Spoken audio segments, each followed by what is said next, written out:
Hello and welcome to the very first edition of Jump To It for IrishRacing.com and Betting Expert. I'm Shane Anderson, and over the next 5 weeks we'll have a tremendous build-up to the world's greatest jumps meeting, and that of course is the Cheltenham Festival. On this program you'll get plenty of news, insight, opinions and importantly form analysis to help you find plenty of winners. It's great to welcome Stephen Harris and Ed Quigley to the program. Stephen, I'll start with you. Of course, we just had the running of the Dublin Racing Festival, which is a big event that's been built up as now a lead-in to the Cheltenham Festival. What do you make of it all? Well, I mean, it was lovely to have some high-class jumps racing to watch, but it was completely dominated by Willie Mullins. I think it's probably going to be a really good guide to the Cheltenham Festival in that the Irish obviously completely dominant there. I think there's 28 races at the festival. 22 of them have got Irish trained favourites as we speak. Perhaps one salient point to make, or two salient points to make, is Gordon Elliott at the moment is 6 winners from his last 76 runners in the last fortnight, which is an 8% strike rate. His horses haven't really been right or firing, and certainly the Dublin Racing Festival was very one-sided, both in the betting market and in the way that a lot of the races were run. There were a succession of very heavily backed short price favourites that were gifted very easy leads. That's not going to happen at the Cheltenham Festival. Now, I think that the Irish form is going to be at least a stone better than the English form. It always is, to be truthful, but it might be best to take some of these performances with a bit of a pinch of salt. Ed, have you of a similar opinion there? I mean, Willie Mullins has walked away with 6 grade ones over the weekend from the festival. He's dominated. How serious are you looking at the Dublin Racing Festival as a form reference for Cheltenham? Yeah, I'd echo a few of Stephen's points there. I think the best horses did win the races. Let's not, beat around the bush here. I think Monkfish is good 10, 12 pounds clear of, definitely what we've seen this side of the water. And in Ireland, he keeps beating latest exhibition, for example. And I just think, look, they are a step ahead. However, let's not get carried away. We have this every year. The amount of Cheltenham preview nights I sit on, and we see these short price Irish horses turn up to the festival. Let's put some meat on the bones. I think last year there were 18 horses sent off 3-1 or shorter at the Cheltenham Festival. 16 of them lost. There were 6 odds-on favourites. Couldn't possibly lose. Only one of them obliged. Year after year we see it. As Stephen rightly points out, you come to Cheltenham, possibly on quicker ground, totally different track, totally different tempo of start of racing where horses aren't being gifted easy leads, the hassle for the lead, totally different dynamic, shall we say. And yes, whilst I think they are probably the best horses, I think, as you said, like Gordon Elliott will probably catch up. Diggy Henderson, we always know, concentrates on 4 days in March. The others will narrow the gap, and it's ones that are going to get right in that ballpark are going to be the ones which turn over a few of these so-called invincible Mullins types. But very quickly on Gordon Elliott, wouldn't be at all surprised if he had a lot of problems over Christmas period, didn't he? With a lot of his abacadabras, Ballyadams scope badly with mucus in their lungs. I think it's a bit of a slow burner for him, and he's going to be really trying to get with the peak for Cheltenham and beyond. So I would be far from writing off the Elliott team from coming good in the upcoming weeks. All right, let's spend some time talking about some of the key performances out of the Dublin Racing Festival. And we'll start with Kemboy, who won the Irish Gold Cup. It's been a race that Willie Mullins has dominated. He's got a fantastic record, Stephen, but he's failed every time he's gone to Cheltenham. What do we make of Kemboy? Is he a realistic Cheltenham horse this year? Well, I backed him in the Gold Cup last year, sort of gave him another chance, because I think his first run at Cheltenham, he ran okay. I think he was 5th in the 2017 Neptune hurdle. He ran well, in fact. But in the Gold Cup last year, he did manage to lead, and he just fiddled his way over every fence. He kept losing half a length. The race he won at Leopardstown the other day, he did get the run of the race. Now, his jumping still doesn't convince me. I think we alluded to this the other day. I wouldn't be surprised if he missed Cheltenham altogether and went to Aintree or to Punchestown or flipped over to hurdles perhaps. I couldn't really have him for the Gold Cup. I really do like A+ Tard, who missed the latest Dublin Racing Festival. I was really impressed with him over Christmas in the Savills Chase, and he's going straight to Cheltenham fresh without having a run, which is another point. I think, okay, it's still 5 weeks to the festival. I'm one of the first people to moan about horses not running. But a lot of these horses did have hard races on really bad ground at the Dublin Racing Festival. And it could be that leaves a mark in 4 weeks' time, which is all it is now. I doubt it, but it is a factor. And I think that's one thing A+ Tardar's really got in his favour. All right, no Kemboy from your perspective. A+ Tard's the one you want to be with. What about you, Ed? I couldn't have Kemboy in my mind for a Gold Cup. He just doesn't jump well enough at the top level. I think it's kind of small field, soft ground. He looks all right, doesn't he? He's kind of failed every time he's gone to Cheltenham when it really matters. I mean, the Willie Mullins comments in the aftermath of what they're worth are saying they're considering really the Stayers hurdle 50-50 with skipping Cheltenham and going for Aintree, which I think on balance looks the right call for him. It was a frustrating Irish Gold Cup in the sense that in fact we got more questions than we did answers from it, because Minella Indo was the horse we almost wanted to see step up and become the next superstar. That one was sent off favourite, and his jumping went to pieces, looks to have taken a knock in confidence from his fall on his penultimate start, and Down to Earth looks to be regressing. Mellon didn't appear to get the trip when they tried to hold him up and try different tactics. He was far too keen. So all in all, it was a bit of a messy encounter, to put it that way. And yeah, Kemboy, not on my mind, and I'm struggling to take a lot of positives out of any of the beaten rivals as far as the Cheltenham Gold Cup is concerned. Stephen, what did you make of the unbeaten hurdler in Appreciate It, who won the novice at the Dublin Racing Festival? Is he a hurdler that you want to stick with going to Cheltenham? Yeah, I mean, I think he is the clear standout form choice. He was 7-2 for the Supreme Novice before that performance. He's now 7-4, just looking now for the Supreme. He has got Cheltenham experience as well. He was one of the best backed horses in the 2020 festival when he finished second in the Champion Bumper. He was absolute stable nap that day, and I think they were a bit devastated he was beaten, but he ran really well. He jumps well, he travels well, he's got proven stamina for further, which is going to be a plus. I mean, we don't know what the ground's going to be like, but it's not going to be good to firm in March, that's for sure. It's liable to be heavy or soft by the look of things. Appreciate It, 3 from 3. He jumped, he travelled, he finds for pressure, he's very hard to fault. The only thing is he's going to be 7-4 in a big field of novices at Cheltenham. They're all trying. Do you want to back him at 7-4? No. Is he the standout form contender? Yes. Ed, what about from your perspective? Is he a horse you want to be with at 7-4? No, at 7-4. I'd understand if you're on bigger. No, I take Stephen's point. He is on all evidence we've seen on the race course, he's the right favourite. He's doing the business. The ground, I'll go on about it every year, and it used to almost be a given that we get the inverted commas spring ground, and you'd see a lot of the Irish form sometimes just go totally sideways as you've gone from a 3-runner heavy ground race at Leopardstown to suddenly 15 runners on good at Cheltenham, and you get a few funny results. And it happens to be in recent years. It's just the ground's just been an absolute bog, and a lot of the form's been stacking up. I just wonder whether on better ground he would be susceptible to something of a turn of foot. And Ballyadam is a horse I've been with for a long time, and I was actually very encouraged with his run at the weekend, given that he was beaten 12 lengths by Appreciate It at Christmas.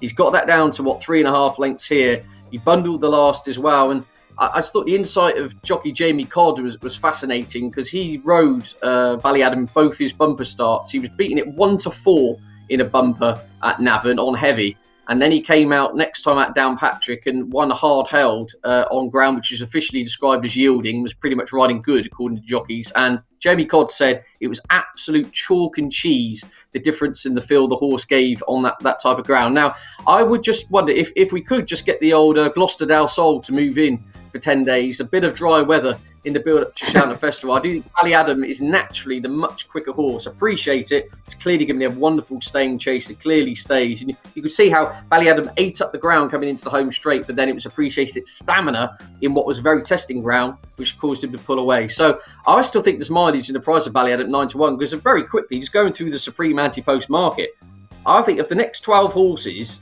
priced up, I can only see potentially 4 of them lining up. I think this race could really cut up, and especially if the Harry Fry horse, Metier, fluffs his lines whenever the Betfair hurdles run. There's lots of horses who just simply priced up who aren't going to run. So I still think Ballyadam is a major player, and on better ground, I think he could really serve it up on the old course at Cheltenham as well, a tight track. You could serve it up to Appreciate It. All right, Ballyadam on a slow burn to Cheltenham there from Ed. Let's talk Monkfish, Stephen. In the novice chase division, I thought he was exceptional winning at Dublin. What did you make of it? Yeah, again, he jumps well, he travels well, he looks a complete natural over fences, very hard to fault. He's got Cheltenham form in the book. He's going to be extremely hard to beat I think he's which race? I think he's going for he's odds on for the novice chase, isn't he? I think he'll swerve Envoy Allen if he possibly can. He's going to be very hard to beat, hard to fall. I suppose all of his form is on testing ground, as Ed just said. If the ground did happen to dry out, that would be a question mark. But he's very hard to fall. Just coming back to what Ed just said about Ballymacadam, I think that's a really good point. When you start looking at these races and you imagine that there's lots of horses quoted who aren't going to run, you could make a case for a Ballyadam each way, and maybe by the same token a horse called Abracadabras in the Champion Hurdle. You could do an each way double those two. There'd be worse bets than that. I mean, Abracadabras, Gordon Elliott's been dead, very quiet. They're not running that well. He was ridden negatively behind Honeysuckle.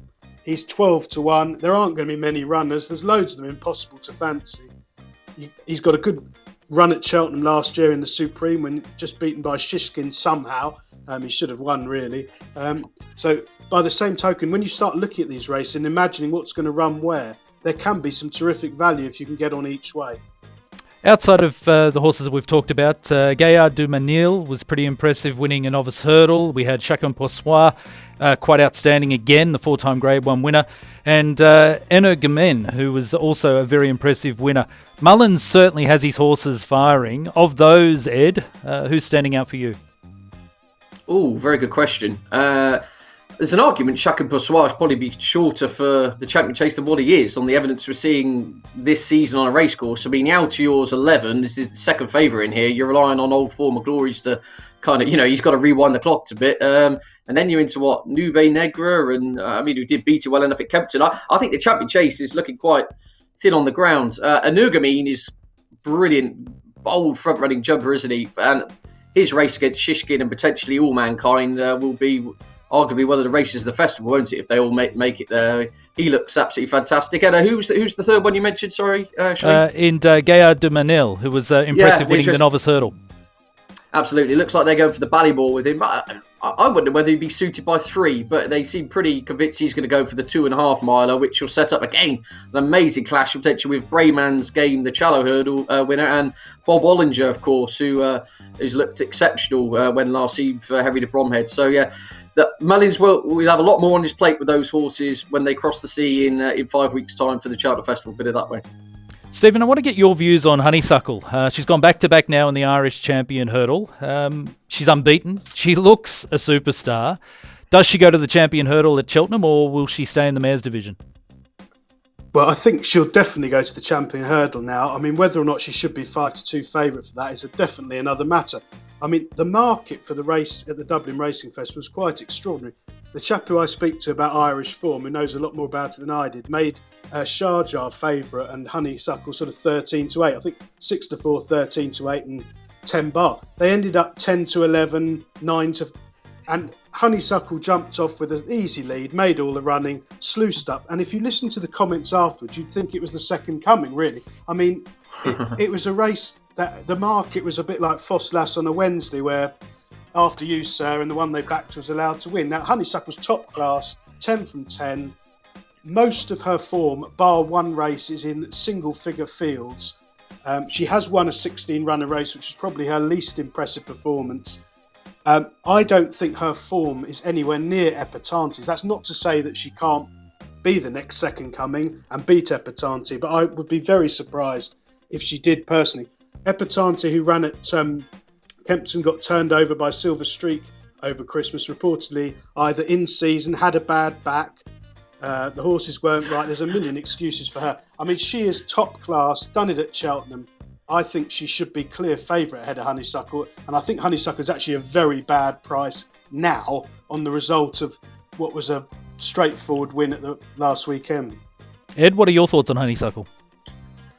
I've got to admit, I'm quite ambivalent. I can see one way you look at it and say, well, look, you've just won a Grade 1 by 10 lengths, but then in the same token, and she's previous Cheltenham Festival winner, same token, coming to the Champion Hurdle, again, on better ground on the old course, that'd be much more of a test of speed. If you look at a lot of her form, it's on very deep ground, and a lot of it over 2.5 as well, like we saw in the Mares Hurdle last year. Epitante, much the quicker horse. I'd argue Abracadabras, as Stephen pointed out, much naturally quicker horse.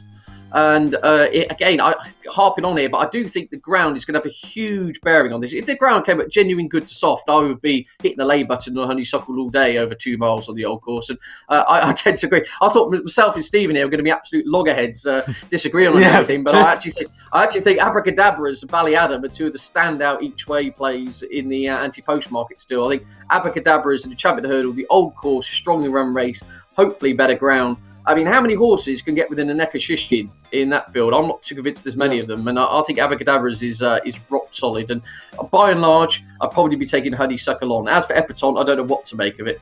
Obviously, she's priced up on a back class, but comes in here off the back of 3 months off the track, having been thumped by Silver Streak, who's been beaten in this race a couple of times before. So it's I'm generally finding the Champion Hurdle, the top two, bit of a head scratcher, so going against them.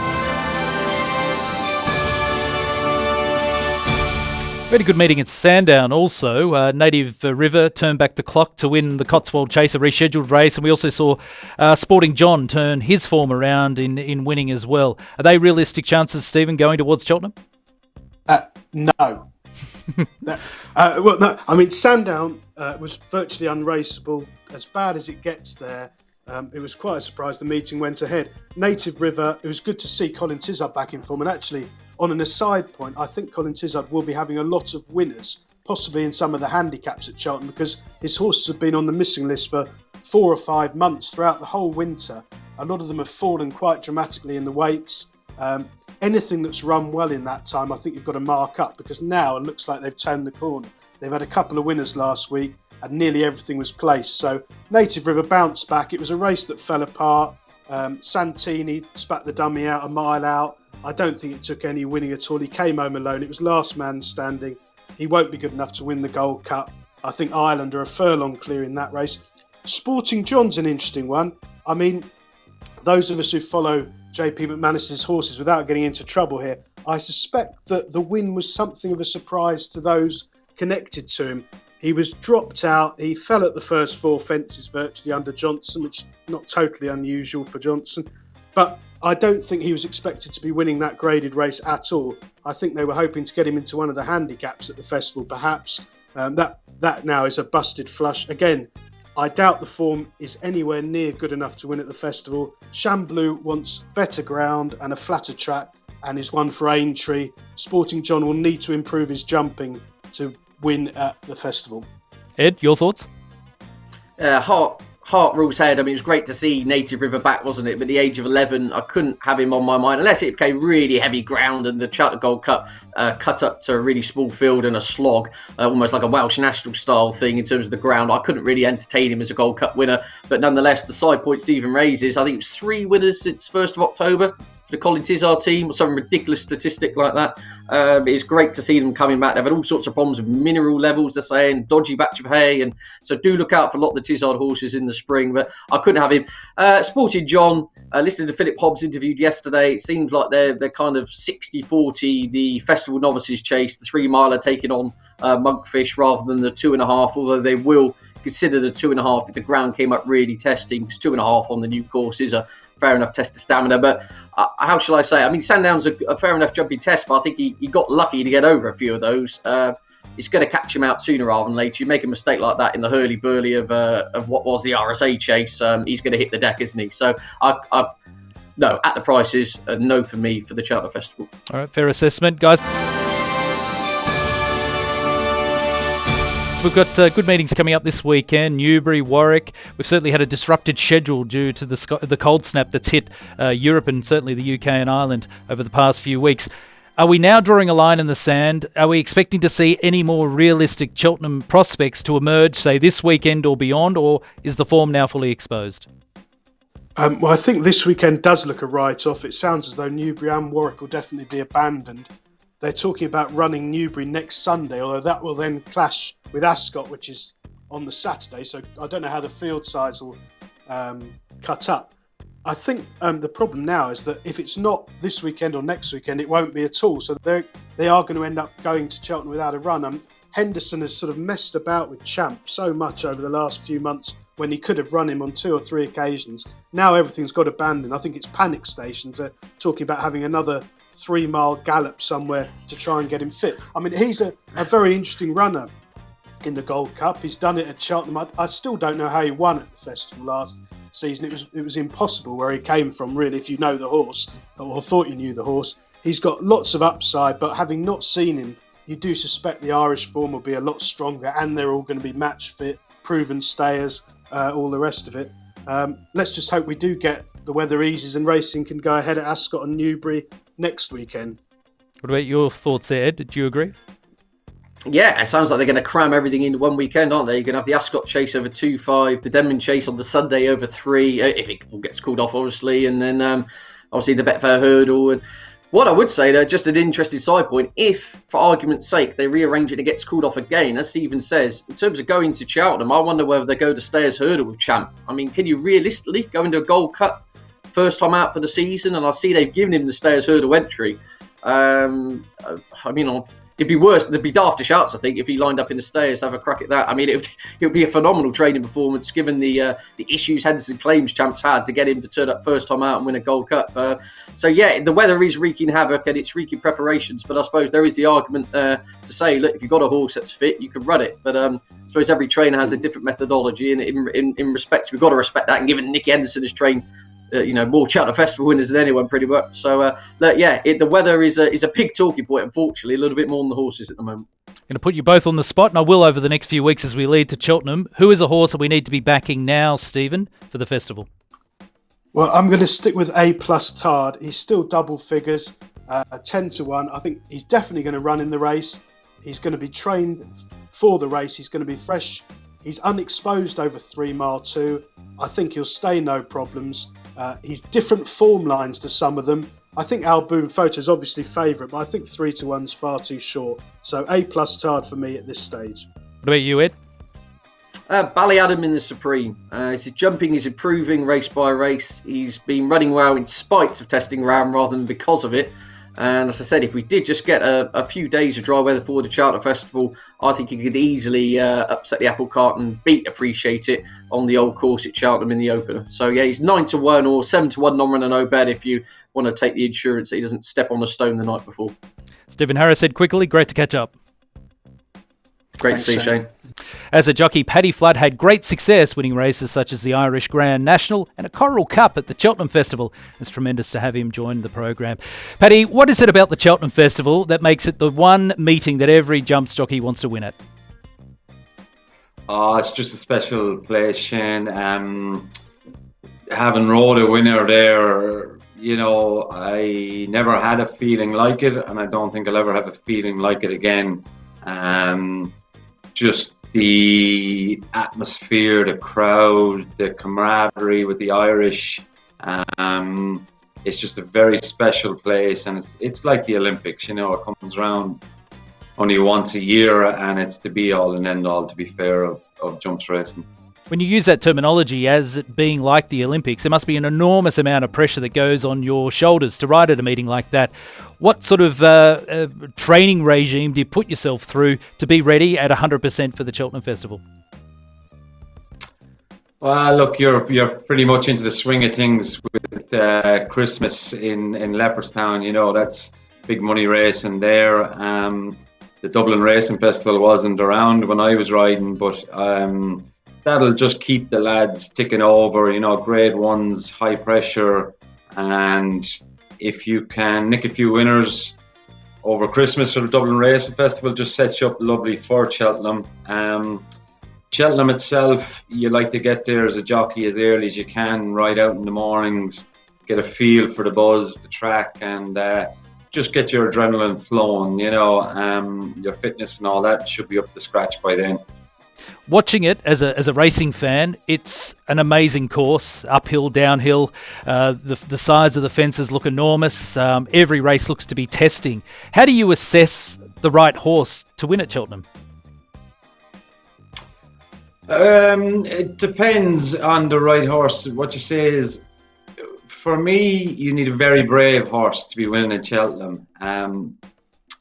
The track itself, if it wasn't a championship week, you probably wouldn't take a certain type of horse there. It's up, it's down, it's jumping on bends, it's a testing finish, it's everything that shouldn't be good about a track, but it just somehow works, you know, just magical plays. You need a very brave horse. You need you know, if you could give me a pick, Hardy Eustace was a star in his own right, but he wasn't a superstar as such. He got beat around Leopardstown, he got beat around Punchestown, but when it come to the business end in a fight, he had the heart to go on and hit that line and hit it hard, you know.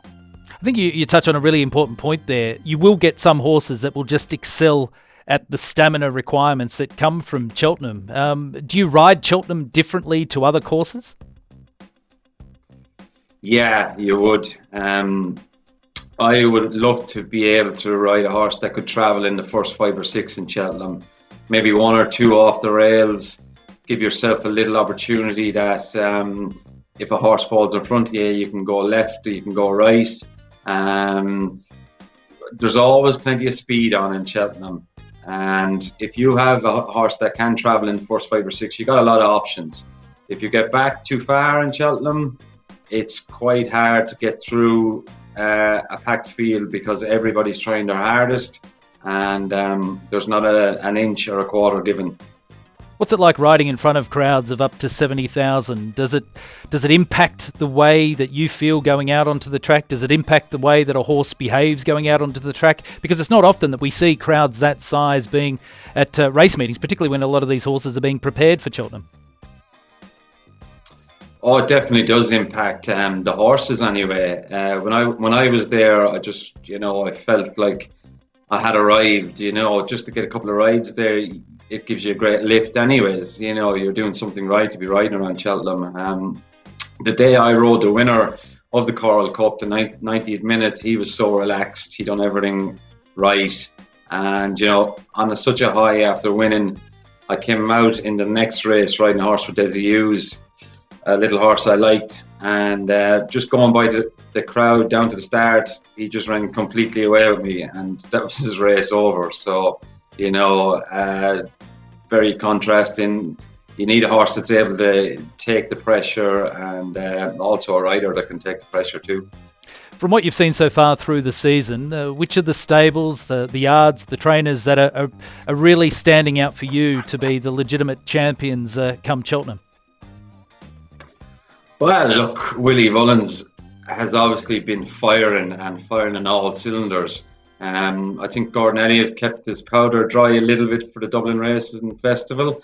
Henry de Bromhead is always there or thereabouts. He's got a couple of lovely horses going. You can never count out Paul Nichols, Nicky Henderson. They're all the obvious ones, you know. And as I said, it is an Olympics, so everybody is aiming for Cheltenham. And what's happening in between, you know, Dublin Racing Festival, as good as it was, it's over now, and the focus is March. Have you seen a couple of horses that you would like to be riding if you had the chance come Cheltenham this year? Which horses are standing out the most for you? Oh, I've seen plenty I'd like to ride, yeah. I seen Sir Gerard win his point to point. I was actually there that day, and he must have won by 20 lengths on the bridle. And he's backed it up with his bumper form since. If I could pick one in the champion bumper, I would definitely ride him. I think he's a lovely pedigree. I think he's tailor-made for that race. He's definitely one I'd love to throw my leg over. And to be honest, I haven't seen a horse that I think can threaten Album Photo in the Gold Cup.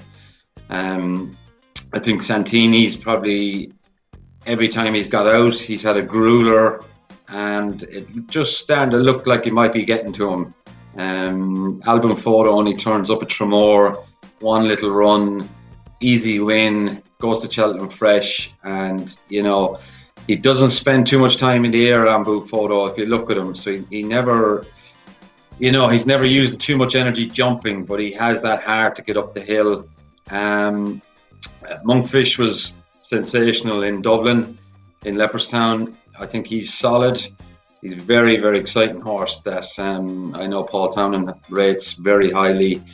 And just a little horse that might be just an outsider, but I'd love to have a go on him, is the Storyteller. If he ran in the Stayers Hurl, I actually think he is a horse that you could just drop in and arrive late. And if Keith Donoghue rides him, he's got a great record on him, and he's a lot of value, that horse. I can see him picking up and getting very close to them in the Stayers Hurl.